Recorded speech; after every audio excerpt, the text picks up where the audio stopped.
Welcome to Inspired Artist Podcast with me, Porter Singer.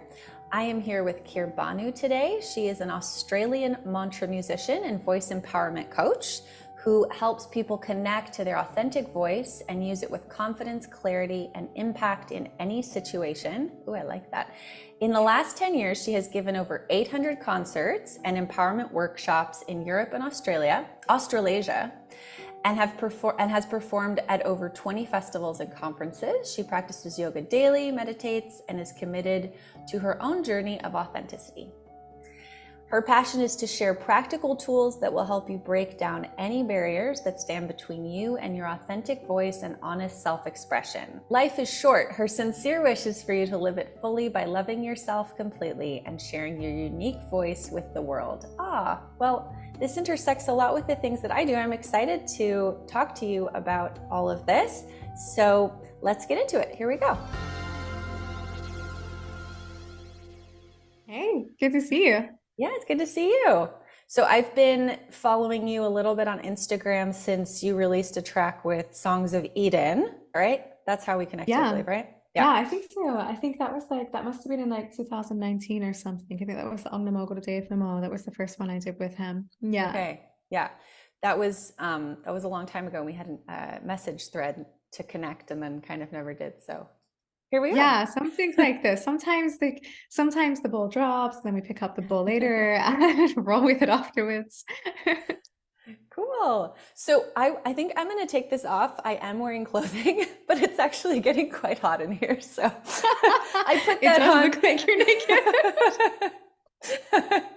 I'm not going to take this off. Yeah, don't take that off. Maybe I'll just take this off a little bit. Okay. Because I'm going to be sweating if I don't. So, okay. So you have done a lot of touring, it sounds like. Yeah, I was living as a professional touring musician for 6 years. Yeah. So before I got into, I've been practicing yoga and meditation for like 25 years, and I've been working with mantra as my personal practice for 20 years. Actually lived in a community in the States for a few years. Oh, weird. But when I was in upstate New York. Yeah. Oh, okay. Sufi community. Yeah. Oh, okay. Yeah. But when I came to Germany, I had studied music before that. I was actually at Berkeley in Boston for a while. Oh, And nice. yeah. My cousin went there. Oh, really? Awesome. And then when I came here, I really pushed to get my music career off the ground, and it took a little bit of time, but tooth for tooth, nail for nail. I did it as an indie musician, and actually the first 3 albums that I have online are all my indie albums, and this is the work that I was touring with for about 6 years. And then I decided to make a change because it was pretty crazy. I was gigging like 100 to 120 concerts a year. So it was like great, but difficult for relationships and one's own sense of health and well-being. Yeah. So this was not mantra music. It sounds like this was was indie music. So I was singer-songwriter, indie ambient pop. These were kind of the directions that I was in. Touring mostly by myself, but sometimes also with my band. Yeah. So that was under a different name? No, still under my name. Okay. Yeah. Oh, so is that your birth name? It's my Sufi name, and I changed my name legally, so it is the name that's on my passport. I often get asked, like, why do you have this name? What is this name about? But yeah, it's a name that I was given as I initiated into the lineage of Sufism that I'm a part of, which I did 16 years ago. And have been using that name as my own personal mantra. That's the reason you received the name ever since. Yeah. Gotcha. Okay. Yeah. Yes, well, I know about changing your name. Did it once, and I'm reluctant to change it back, even though I'm no longer using the name that I changed it to. But it is quite a process. And is it more difficult, or is it? I don't know. I guess we have to differentiate between our experiences. Obviously, like I got my name kind of 2 months after I initiated, and that was before I was going to do a lot of traveling. And my teacher, she wanted to give me my name as something for me to concentrate on as a part of my personal practice. And she gave me the name, and I was like super pissed and disappointed because I hated it. I was like, what is that shit name? What does it mean? It means a lady of power, strength, and fortune. So did you object to the sound or to the meaning? The vibration of it, the sound, because I felt like I wanted something at that point in my life. I was really floaty and really like in the air and very much about like, let's say, put it like this, I expected more of a name like She Who Dances with Fairies. But obviously the idea of the name is to awaken the qualities inside of myself that I'm not owning and not seeing. And I have to tell you, like a 16-year practice with that name, with continually, it really has worked, because I'm a very different person now than how I used to be. So I'm truly grateful for the insight of my teacher to give me that name. But as she gave it to me, I had no intention of ever using it because I didn't like it. I thought, okay, I'll just meditate with it and keep it as a personal practice. However, 2 months later, I was actually traveling and meditating in an ashram in the south of India. And I had this complete vision and like a DNA integration with my name. Like it was just so intense, not planned. It just happened in the energy of that space. And when I opened my eyes, and this is really true, when I opened my eyes, I was like, oh, I'm Kirbanu. And I just knew myself as that name. So I didn't go through any process at all. Like I closed my eyes in an ashram and opened them, and it was just different. And then, of course, it wasn't my official name, but because I was traveling so much and then I moved to the States, I kept introducing myself as Kirbanu. And then like my official name was something else. And people were like super confused. Who are you? And then when I got married here in Germany, I had to change I decided to change my last name anyhow. And it was the same piece of paper for the Australian government. So I just flipped out the name. And since then I'm Kirbanu. And hey, like if I come to a point in my life where I feel that that is done, then I can change it again. Like So I it have the sounds like the free process, choice. well, what I meant by process was I guess like the government side of things, changing it. Oh, Yeah, no, no, it's but easy. I loved hearing that. So thank you for sharing that. You're welcome. It sounds like it is a little bit simpler in Australia if it's the exact same form as when you get married. That's kind of cool. It's not the exact same form. It's a different form. Oh, okay. You have to have you have to fill out a name change form. I mean, this was how long have I been married? I think 12 years ago. But honestly, and I did it here in Germany, so I didn't need to be in Australia to do it. But I just filled out the form and signed it, wrote my old name, wrote the new name, paid the money, got a name change certificate. Everybody's Wow. happy. Oh, So, wow. I mean, that was the process as an Australian for the Australian system. Yeah. We had to. I also did it when I got married. Since then, I've been Mm. divorced, but Mm. we had to sit in front of like a judge, and we had to declare, that we weren't doing it because we were convicts, and Oh, that sort of wow. thing. Yeah, but it Wow. was. I Okay. think it was more. That was okay. That was easy. It was more the like having to change my name on everything else, like my credit cards and my bank account and my Mm. passport and my. Uh, anyway, you may like paperwork more than I do too. I know I mean, I didn't really think about it. It was just something that I it needed to just do. happened. So Yeah, I don't know. I just did it. yeah, And yeah. yeah, Yeah. yeah, yeah. Well, yeah. So I mean, if something feels necessary, you do it, and yeah, you just move on. Yeah. Exactly. So you have been doing.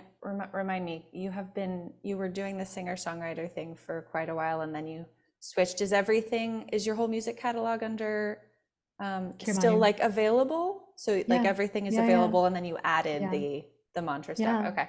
Yeah. I So just how took the did liberty to change the music style that I was releasing. did Figured your as an artist, one has that choice. So yeah, yeah. totally. Now I'm Yeah. wondering like how your audience responded to that. Was that Super interesting. Yeah. I was really scared. But I made the decision.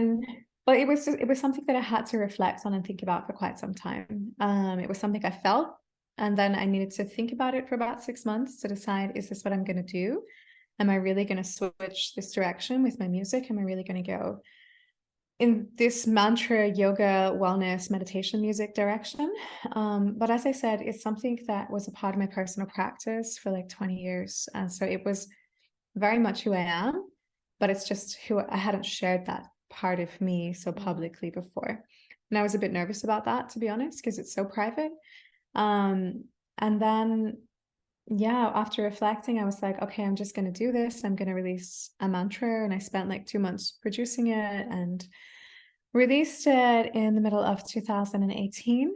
And it was a mixed bag. There were some people who obviously asked me, like, what are you doing? Like, why? What is this? Some people obviously stopped supporting my music because they didn't like the new direction. However, what was most interesting and really surprising and very beautiful is the overwhelming support that I had from people who wrote to me and said, I've never heard of this kind of music before. I have no experience with it, but I can't stop listening to it because it makes me feel so good. Or I have to play this every night so I can calm down. Or I listen to it every morning so it energizes me on the way to my work. And many of those people have continued to support my music through the whole mantra journey, through the release of the first album, mantra album, second mantra album now just got released as well. And come to my concerts and do my online courses for mantra, for voice. So it's been really rewarding, actually. And I would say that the overall feedback was much more positive and encouraging than I expected. Yeah. That's neat. So, do you feel like your audience now is kind of a mix of people who have discovered you since the mantra music? I'm assuming that people have found you for that, but then also like these people that you have basically Yeah. introduced to mantra music. Absolutely. Yeah. Yeah. Yeah. It's a mix.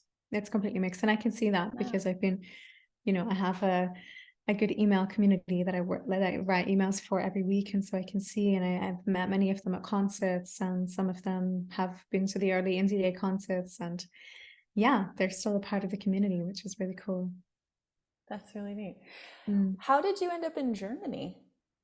My husband is a German. So I met a German. I did a long distance relationship I then was in New Zealand at the time studying music, and he was here. And yeah, we did a long distance relationship for about 15 months and flying back and forth, which I can tell you between Frankfurt and Auckland is Oh, quite the ways. oh. It's not around the corner. It was a 12-hour time difference. So, he was waking up as I was going to sleep and vice versa. It was really crazy. I can't believe that we did that, reflecting on like, how did that happen? How did we manage to do that? And that was in the beginning of our relationship that we did that. But then after, of course, some point, there was the feeling of, let's take the next step and see how this is. And I actually always had the feeling of, like, I never thought that I was going to live in Australia. And that's why I had been living in the States. I've been living in Italy. I traveled through India. I lived in Canada for a year. So I've done a lot of travel. And so this for me was like, I feel that I'm meant to be in Europe. I don't know how. I'm obviously not a European, so I'm not sure how this visa wise is going to work. And it just felt like it was the right moment. And then I came, and it was tough. It was really hard for the first like 5 years, making it work and building a career here, Hmm. having no network and learning a language that I'd never learned before, and standing on a stage and singing your own music in English and translating it to a German audience in German, feeling insecure in that. Yeah, it was really hard for the first 5 years. And also the nature of Germans is that they're amazing people, but they tend to be quite reserved at first. They call them like it's like a coconut. They're hard on the outside and soft on the inside. So that was also something that Wait was a a little second. bit What new coconut for is me. soft on the inside? Yeah, hard on the outside, soft on the inside. Aren't coconuts hard on the inside? No, Like, because they're hollow and they have water. And then you can oh, eat the okay. softness. Okay, And you eat the okay. flesh, Well, I'm but if you thinking compare about it like a to the hard, surface, not okay. I'm well, I thinking mean like about the like surface. a hard coconut, like when you like the hard meat. Ah, okay. I'm talking about like a fresh coconut. So like you Okay. would get it from the tree, like in Germans are Bali. like fresh coconuts. They're like fresh coconuts. They're not an old stale coconut. No, no, no. They're like a fresh coconut. That's great. That sounds like a tropical analogy. That's like what Jamaicans say about Germans or something. I don't know. I learned it a long time ago. So That's really I was great. like, but it makes sense. I can go with that. It does make sense. Yeah. So, and then since then, it's been really amazing and I'm really grateful. And since working in the yoga direction in a way that's just really aligned with who I am and how I experience myself, it's just been really in flow. So I'm very grateful. Yeah. Great. Do you do mostly in person coaching type, like with the vocal empowerment and things like that? Is it mostly online classes, or are you doing things in person with people there? So I've been working ironically online since 2018, before the pandemic happened, Hmm. because I travel so much. Like I'm leaving in 2 days for 3 months, Hmm. basically, to go to 4 different countries. And before the pandemic, that was also our life and my life. And also because I'm touring a lot. And even now I'm away on weekends teaching on trainings, Hmm. teaching voice and mantra, programs, immersions, giving concerts and stuff like this. And it became necessary for me to think about how can I work with people regardless of their location. So in 2018, I started offering my trainings, my one-to-ones online, and I only offer it online. My voice empowerment coaching. I also offer a very specialized form of singing coaching. And then I also run online courses, and these are obviously also online, and they're happening for 4 weeks at a time, kind of thing. And it's just a beautiful thing because in this sense, I get to balance these two worlds, and I appreciate both of the worlds. So I love, being in front of a live audience. I love being on a festival stage. I love giving workshops. I love being on trainings. I love being live. But I also very much value what the online experience can offer us, and especially in terms of connecting people across the world, across time zones. It's just really beautiful what that makes possible for us, what it enables. Yeah, so I've kind of focused on that since 2018, these two worlds. Hmm. Wow. Yeah, that's really cool. I was speaking to somebody else who had decided, oh yeah, Wendy, who had decided like way before the pandemic that was the way to go. Did you find it interesting that life sort of went that way anyway? It was, I would say, I guess for every person, uh, at first it wasn't interesting. It was really challenging because I had to cancel a 35 gig tour overnight. Mm, And that was like going to be my income. mm, Sounds a bit stressed about that. Um, but then obviously having to, as many of us did, react and respond and move inside of that space. And now to your point, I was very lucky that I already had online course offerings. I was already offering online coaching. Most of my friends, who are also people I work with, all called me because they knew I had a lot of experience working online. mm, I was really lucky, to be honest, and it really supported my offerings, the experience in terms of making people interested in online learning who may have not been interested in the online learning space before. mhm. Um, yeah, but I do value both. I mean, like giving a concert, there's nothing like being live with the people. Yeah. Yeah, I was going to ask you something about that. Um, what what is, because you must have experienced this too. So you've said you've been doing this for a while. So CDs were a thing, I assume, Yeah. when you were started touring. Okay. What does like the income, or like the selling of things look like now? And I haven't toured for a while. Mm, Because when I did, I was selling CDs. I'm wondering like what mm, that looks like, if in certain countries people are buying more CDs, or if you're selling digital cards, or like how do mm, you mm, navigate mm, that? mm. Yeah, so after my third album, and I mean, you understand the cost of producing a CD and going to a recording studio and all of this kind of thing. I mean, I ran two successful crowdfunding campaigns for my second and Hmm. third album, but the cost was around 10 grand per album. Hmm. It's 10,000 euros. So Hmm. it's not a small amount of money. No. And Although, then, just so people understand, that's not necessarily has how expensive you could go. I mean, you oh you God, could no, that was spend a lot reasonable. more money on. So My yeah, albums producer are gave me a expensive. deal. My Yeah, producer gave me an insane deal. I mean, he was so fair. It was insane. Like I it's really basically good. got the studio for free instead of paying 1,000 euros a day, which is the Mm, normal fee. mm, So yeah, absolutely. Totally. But then doing that and then having the production and then going through that whole process, and then seeing that people are just not buying CDs anymore. So yes, to your question, in the beginning, I was selling CDs, but it was also, honestly spoken, a bit of a pain in the ass to have to cart a whole crap load of mm, CDs with me. I was carrying often everything on my back, everything in suitcases, using trains, it was just like, I'm a small woman as well. So I'm like 5'2". I'm not big. Oh, Like oh wow. I'm quite small. Yeah. So it's like, that was a lot. That was really draining physically. And then when I went into the mantra space, I just decided, you know what, I'm not going to produce a physical CD anymore. I don't want to. And so I just have a digital download card, and I also offer with that a digital book. So anyone who buys my album gets like a 24-page book where I explain all of the lyrics and the mantra and everything. And in doing that, I try to give significant value to the people. And I mean, in that sense, I have to make sure I clearly explain what the heck it is, because often people are really confused because I have a card, it's a big kind of A5 card. And they're like, so do you have a CD? Like, what's happening? And through this feedback, I've been, improving my process at the live concerts. But I'm always selling stuff. So I'm always selling CDs now that I have two. It's great because I sell like them together for a slightly cheaper price. And in that sense, I would not say, yeah, perhaps the sales have slightly decreased, but now because I'm selling two, I guess and because I'm doing it with digital downloads, my profit margin is much bigger than it used to be. Yeah. That's a good point. Yeah. I hadn't thought about the transportability factor. Yeah. That is a big deal.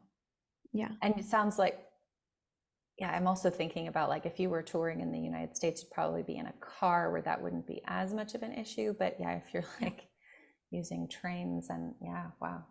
It was a lot. Yeah. And you're taking a guitar? Yeah. I have a 3/4 guitar. I used to have a full size, but again, small person. Yeah. So I realized after about 4 years of traveling and suddenly getting a lot of feedback from people who saw me who saw me live, dude, that guitar is really big for you. And it was just a normal size guitar. I decided maybe I should try a smaller version. And I'm really grateful that I did. Although I have to honestly say, I still have my other guitar. I love the sound of the first one, and my first guitar is just so much more beautiful. But the 3/4 guitar makes traveling and touring much more practical. And so when you're doing your concerts now, is it all mantra? Do you do any of your old material singer-songwriter stuff? No, it's all mantra, but how I create mantra music is that I want to create something that's like what I like to call a modern version on it. So that's really important for me. And I think that's also a reason why actually a significant number of my indie music community stayed with me as I diversed into the mantra space, because I basically like to make what I call mantra pop music. In that sense, pretty much all of the songs, or many of them, have lyric, and I use the English lyric to explain my experience with the mantra or the meaning of the mantra. And then the mantra itself, it's like a chorus. Or now I started writing songs in German. So on my last album, there's actually a complete song in German. And that's not a mantra. That's just a song in German. Yeah. So you've since learned German. Oh yeah, I had to. I mean, Yeah.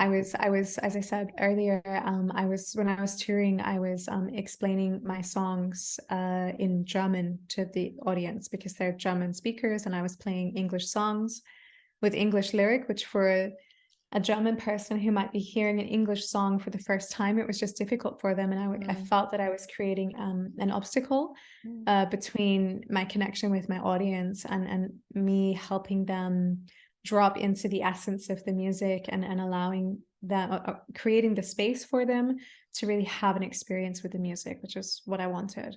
Yeah, so I learned it when I first came here.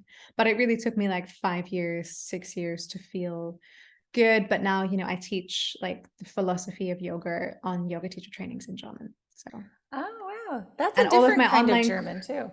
Oh, it's definitely definitely a different kind of German.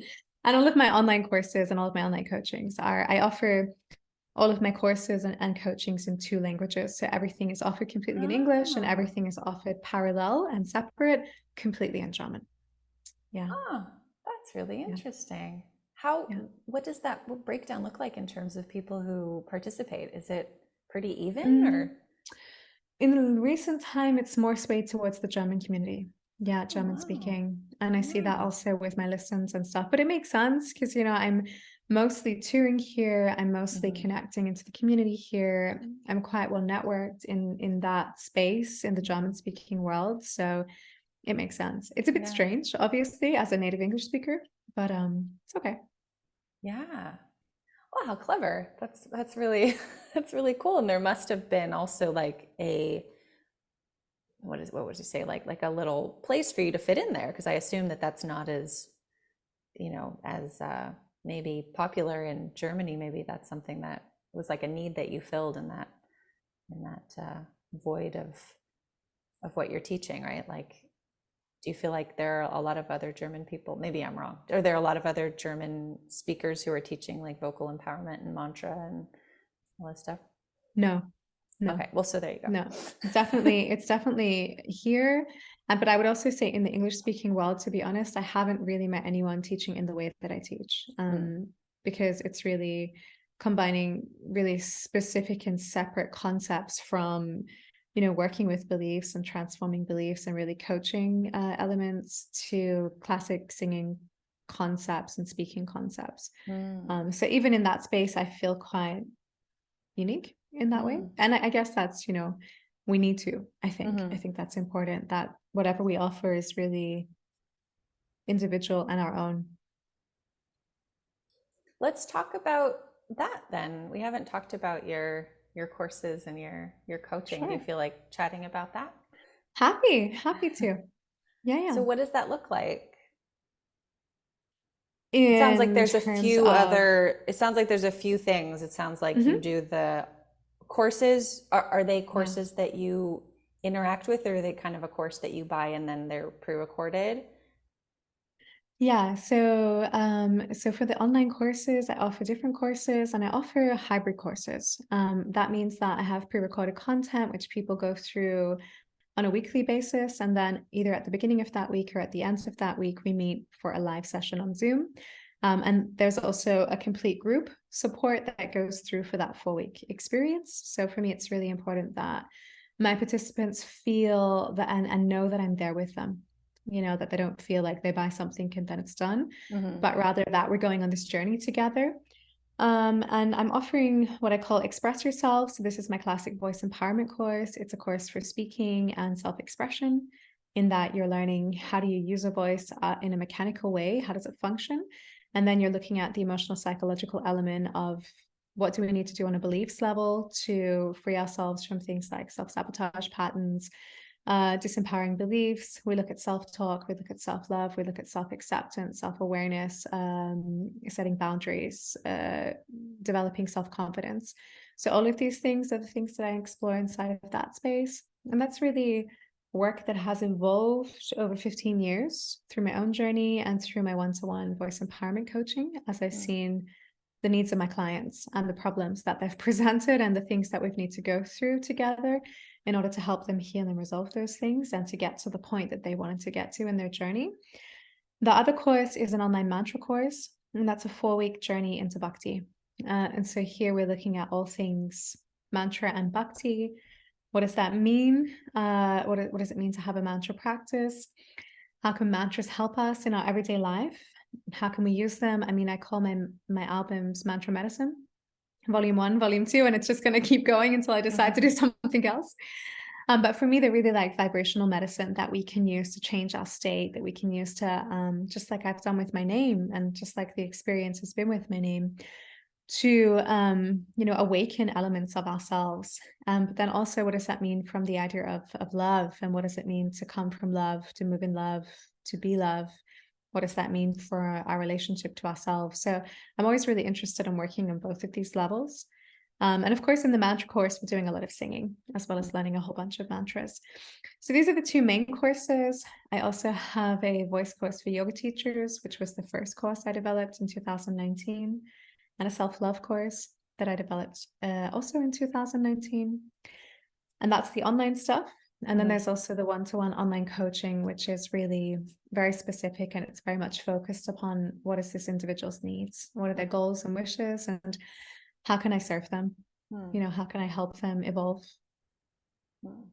Cool. So Mm. with the online courses, are these ongoing? You can sign up for them whenever you want, or they're kind of, it sounds like there might be start dates. Yeah. We're just about to start actually this Saturday, the Express Yourself course.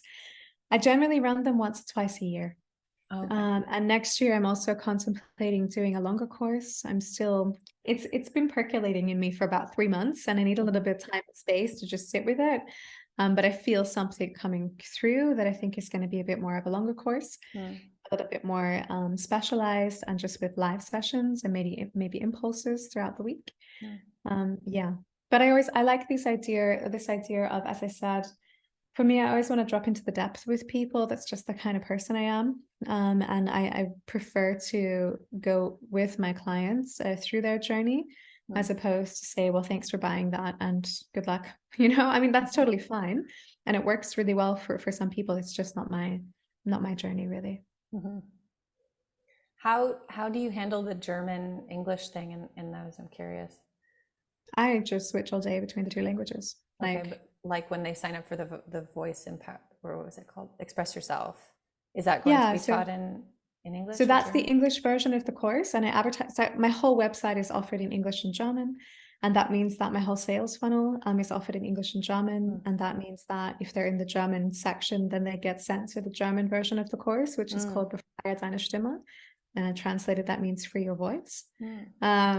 Yeah, so that's how I run it. I just make sure I communicate that. I have a German email community that's just German, that I just write to in German. I have an English email community. So it's like, it's my life. My husband and I switch between two languages. Like in conversation, we'll start in English, move through German, go back to English, end on German. Like, yeah, that's my day. I flip between German, talking to friends, English, talking to friends, German, talking to clients, English, talking to clients. But I value that very much. I mean, I actually find it really, it's a joyful experience to be able to do that. I mean, I grew up in Australia speaking English and just English. So the opportunity to be able to learn a different language and to think in a different language and to speak in a different language has been very enriching and rewarding for me. Yeah, I grew up speaking French and English. So I know what you mean about valuing that. It's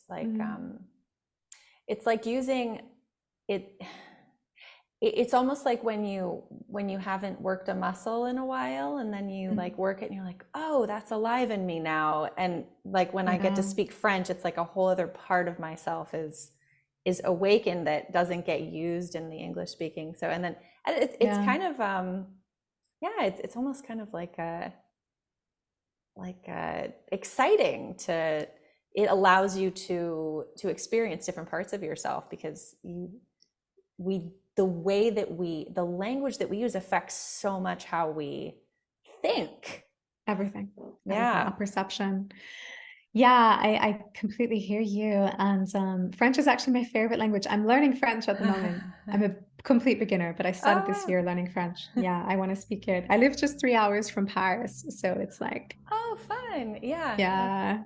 That's a fun part cool about Europe. it's everything is so close. Of course, America, Australia, Canada, these are all wider distances. Well, Australia is even more extreme. It's kind of, it's crazy because it's like nothing. Have you been there? I haven't been to like the middle or like actually gone, but I've read books about it and it fascinates me. It's like, nothing town. Yeah, I mean, there are like, it's true. And this is not a stereotype. Like it's really like this. You either live in the city, which I think 90 or 95% of the population does. And I'm from Adelaide, so I'm from a city. Or you live in the country, and then you're like really in the boondocks. Like you are really living in the boonies. Then you're in the middle of nowhere, and when you drive out there, and this is when you know that you're really isolated, because there are signs at the gas stations, and it says, "Last gas station for 1,000 kilometers. Make sure you tank up." Like, and this is true, and you have to take spare cans and stuff, because if you get stuck out there, you're like stuck in the middle of the Australian desert, and this is not a loving environment. Like if you don't have water, if you don't have fuel, if you don't have enough warm clothing at night, like it's dangerous. Yeah. But Ooh. it's also beautiful. I mean, it's something else. But I totally resonated with what you mean about awakening different parts of ourselves. And I think that's what through language. And that's what I appreciate so much, because I get to live these two parts of myself equally throughout a day. And how I express myself. And of course, my topic is self-expression and voice. And so it's also incredibly fascinating for me, how I express myself and experience myself and connect to others in English, in comparison to how is that in German, and what the German language allows me to do, and the way the German language is, because German is very precise and very like on the point. Whereas English I find very floaty and kind of like metaphoric. It's a bit more gentle. However, in German, I'm much more like tuck, tuck, tuck, tuck, tuck, tuck, Ooh, tuck, you know? I'm sorry. I just got something as you were saying this, but that's sort of because you were talking about how you wanted your name to be like Dances with Fairies, floaty, Mm, but then you yeah, learned German. Do you feel like German has really affected how you've tuned into massively. your voice? Yeah. Absolutely. Yeah. Not just my voice, but myself. And it also taught me how to be very grounded, because in Germany, you need to be very structured and very Mm. organized, in order to be respected, by the business community, at least. Um, yeah. So it absolutely had a big influence on me. Yeah, very much. Interesting. How has that Yeah. been in relationship with someone who comes from that kind Mm. of mentality, that culture, I guess? Yeah, I would put forth here that I guess I through my experiences, like I've traveled through like 38 different countries and lived in 7 different countries, including Australia. Mm. And in the last 17 years, I haven't lived in my own country. Um, and I guess my closest friends and obviously my husband are travel oriented. So I would say that we're all first and foremost quite international, and quite international in the way that we think, and really open-minded. Like Mm. you have to be to have that kind of life experience, to be willing to have that kind of life experience. So in that, we were able to meet on a way that we understood each other, and communicate and connect, obviously, on a way that we really understood each other, with like travel and freedom and personal expansion as our kind of solid values. But then, of course, when I moved here, there were moments, especially in the beginning of our living together relationship, where we came into conflict.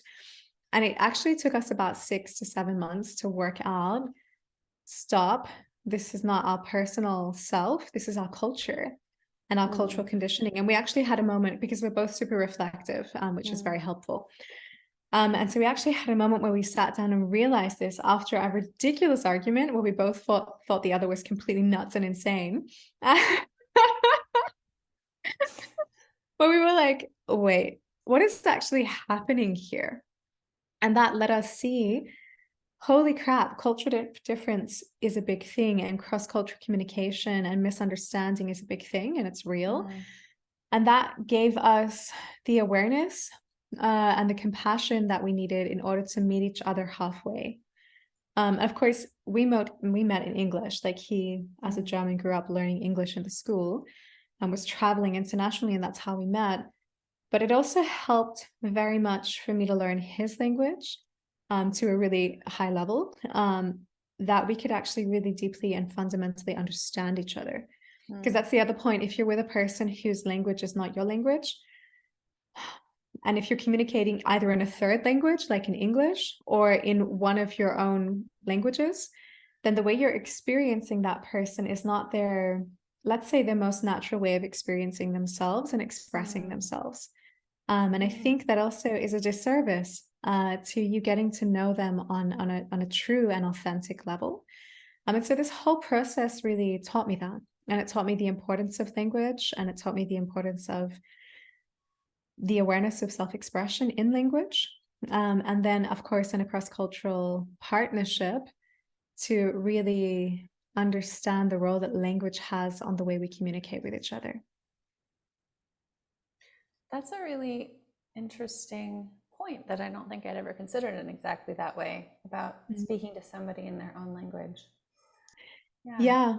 Yeah, it's something that my husband taught me because it was really important for him that I would learn German to a higher level. Mm-hmm. And I being very stubborn and strong-headed, was like, why not? Why? Accept me as I am. Don't try and change me. All my projections at the time. Since then, I've grown. Gott sei Dank. Oh, sorry, that's German. See, this is the thing. I switch between the two languages all day long that I don't even know what one I'm in sometimes. It means thanks God. Oh, okay. What is it? Gott sei Dank. Gott sei Dank. Gott sei Dank. Yeah, so thanks God.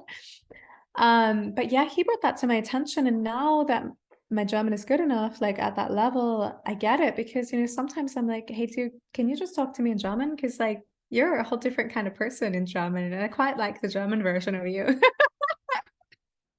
That's really cute. Yeah, yeah, because he's like softer in German. And his English is harder. Really? And it's interesting because I'm harder in German. I'm like, talk, talk, talk, talk. Yeah. And in English, I'm softer. Why do you think that is? I don't know. I don't know if it's just the eloquence of and competence of one's familiarity with one's own language and the depth Mm, of understanding that language, mm, perhaps. Whereas in a foreign language, and here also, if you're a German native speaker speaking English, the way you experience and express yourself in English is different.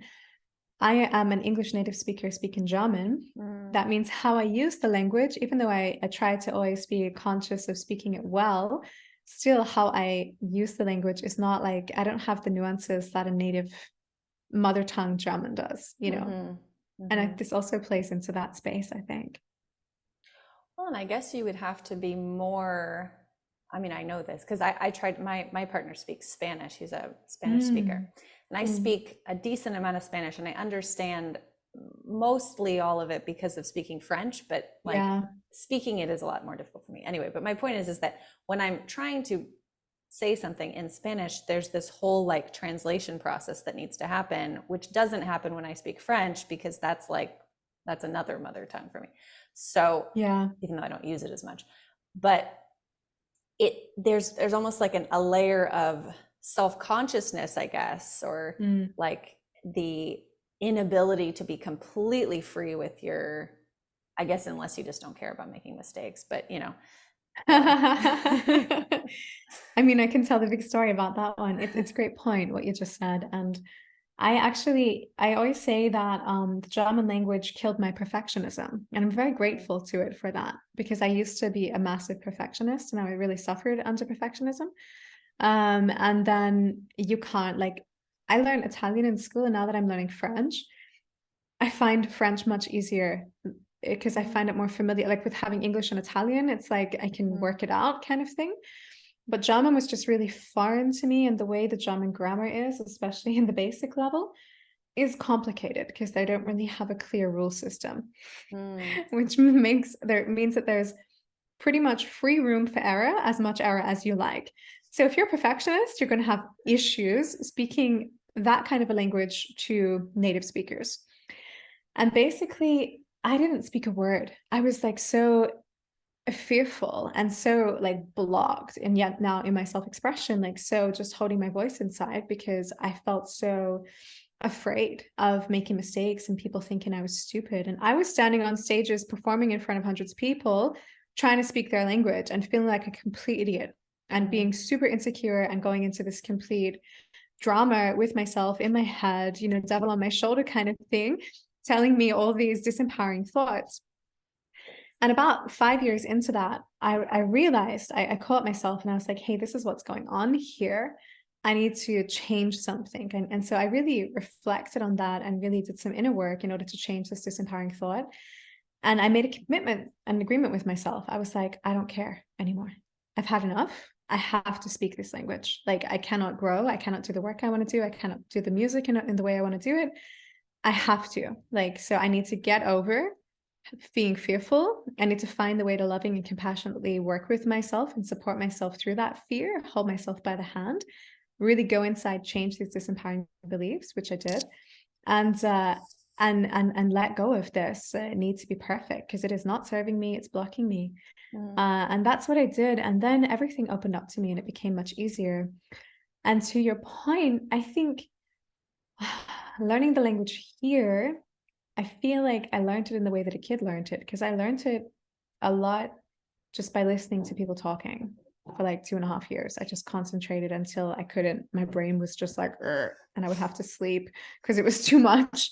But I never then translated. I never had that issue of translating. I was either in German and there was either words, or I would get to the point where I had reached my ability. And then I would either have to try and find a parallel road to drive along and express myself, or I would have to, back in those days, switch into English and then come back into German again. Yeah, so it's always just like switching channels, I feel, in the head. Yeah. That's neat. That's interesting.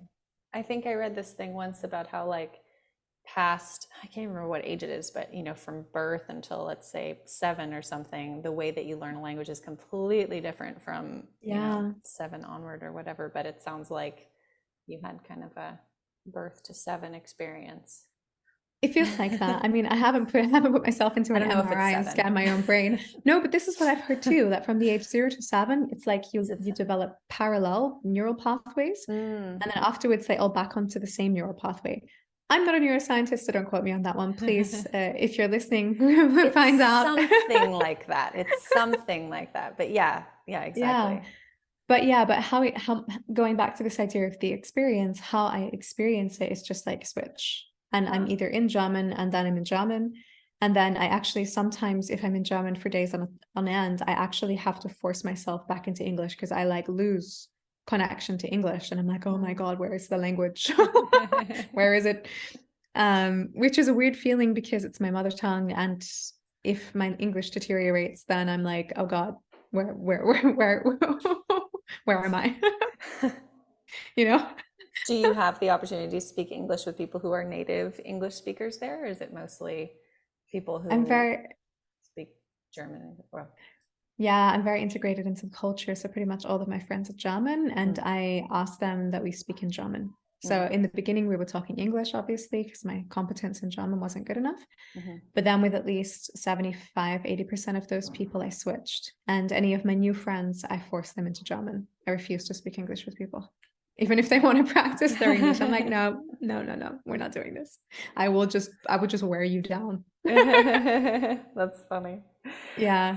There's here in Mexico, almost everybody will just switch to English if they get like the hint that I speak English. Yeah, but it happens with me. Like sometimes I'm going out and ordering dinner, for example, and you know, I don't have a perfect German accent, so you can hear I have like a British, or people often think I'm American. I know I don't sound American, but like if you're a non-English speaker, they can tell that I'm not a German, and they can tell I'm an English speaker. And sometimes they'll just switch into English, and I just look at them and I just like wear them down in German. And I'm like, you can talk as much English as you like, but I will not answer you. I will answer you in German. I will not cave. I have a very stubborn nature, so I pretty much always win. That's nice. I remember I wanted to live in Holland in my 20s, and I was like hellbent. I'm going to learn Dutch. And yeah, well, it didn't get very far because like nobody wants to speak Dutch to an English speaker in Holland. They're like, we've been speaking English since we were 2. What are you, you know, they're better English speakers than we are. So yeah, it's true. I wasn't as stubborn though. All the Scandinavians, Holland included, like they have fantastic English. Like the Finns, their English is insane. It's perfect. It sounds so beautiful. It's so eloquent. Yeah. I compare that to the Australians and it's like, okay, something went wrong here. So you haven't been to Australia, you were saying, in 2 years. Are you going 3? Oh, wow. Are you going to share music, or are you just going to visit family? Yeah, I mean, I'm going back to connecting to my culture first and foremost. I want to put my feet into the beach and just look at the ocean. Connecting with friends, seeing my family, spending Christmas there. And every time I go back, I always organize concerts. So I have organized a few events when I'm back. Yeah. That's nice. Yeah. So you're going to Adelaide and to other places, or just Adelaide? No, I mean, Australia, like what you mentioned before, it's like so vast. The cost of traveling in between the cities in Australia is like the cost of traveling within Europe, like, you know. Oh, wow. Okay. So it's just like, because crazy. Adelaide is the one that's all the way on the west coast? No, that's Perth. That's Oh, Perth. that's Perth. Okay, sorry. Adelaide is below Melbourne. South Central. No, Melbourne is like, so if you look at Australia, and it looks like there's a bight that's been taken out of the middle down the bottom. And this is actually called the Great Australian Bight, and Adelaide is from that point. It's the capital city of South Australia. Gotcha. Okay. Well, so clearly not I've been to Sydney and Melbourne, so I know that. I know that stretch. Yeah. I mean, if you would go from Melbourne, it's like on the East Coast, more southern than Adelaide. So if you take a car and drive for 800 kilometers, a little bit up, and then towards the center, you come to Adelaide from Melbourne. Okay. So, but there's a beach there. Yeah. It's on the coast. Because of the bight. Okay. I'll have to look at a map after this. Yeah, I do. I grew up at the beach. Like, I was actually born at a hospital overlooking the ocean, and I spent the first 21 years seeing the ocean every day. So yeah, it's a little hard living in mainland Germany. Like, I really need the ocean. Yeah, it's a bit landlocked, but you do have the opportunity to travel to some pretty cool places pretty easily. Yeah, I mean, that's what you mentioned before. Yeah, the benefit of Europe, it's pretty cool. Like 3 hours and I can have breakfast in Paris if I catch the train early enough. It's pretty cool. Yeah, that's amazing. So would you like to share with people where they can find all of these concerts and online courses and wonderful things you've been talking about?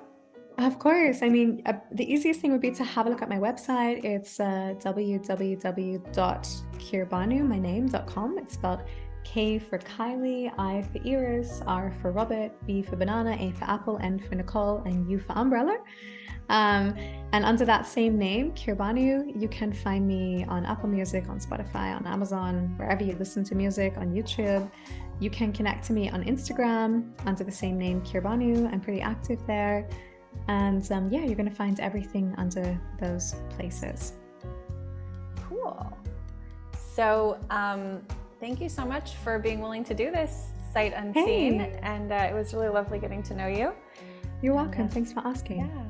So thanks everyone for listening, and we will see you in the next episode. Bye. Thanks for tuning into the podcast, y'all. Please like, subscribe, rate, comment, whatever the platform you listen to podcasts on offers you as a way to let its algorithm know that you're enjoying these episodes. That really helps. Also, there's some links in the podcast description notes that allow you to support the podcast in a way that benefits you and us. So please check those out. And if you'd like to stay in touch with me, you can sign up for my mailing list at portersinger.com. We'll see you in the next episode. Bye.